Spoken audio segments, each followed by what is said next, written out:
Graphes orientés. Bonjour.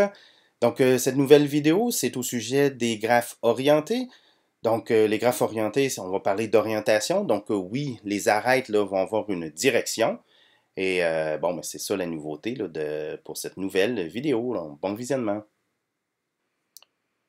Un graphe orienté, c'est rien d'autre qu'un graphe où les liens sont directionnels. Hein? Qu'est-ce que ça veut dire un lien directionnel? Bien, ça veut dire que c'est pas la même chose d'aller de A à B ou d'aller de B à A. Donc, on va représenter la direction par une flèche. Donc, à quoi ça peut ressembler dans des situations? Ça pourrait être des liens entre des liens hiérarchiques là, dans une entreprise. Okay? On n'a pas le lien de l'employé au patron, c'est pas le même que du patron à l'employé.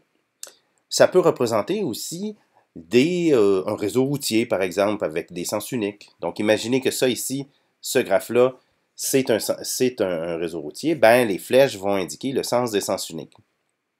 Là, il faut juste faire un petit peu attention parce qu'il y a un vocabulaire un petit peu différent pour les graphes orientés. Un arête, on appelle ça un arc. Une chaîne, ça devient un chemin. Et le cycle devient un circuit. Mais ça, c'est juste de la terminologie.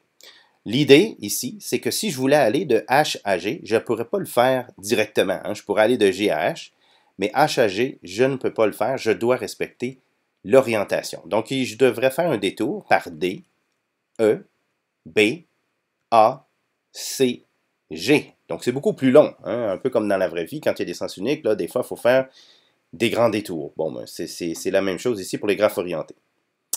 On va noter que les graphes orientés peuvent aussi être valués, c'est-à-dire que je pourrais ajouter aux arcs une certaine valeur. Et à ce moment-là, je pourrais utiliser l'algorithme de Dijkstra comme on l'a fait dans la vidéo correspondante.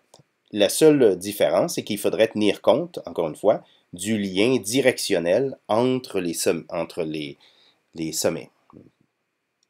Donc, c'est à peu près ça, les graphes orientés. Donc, ce n'est pas tellement une grosse difficulté. Donc, merci d'avoir regardé la vidéo.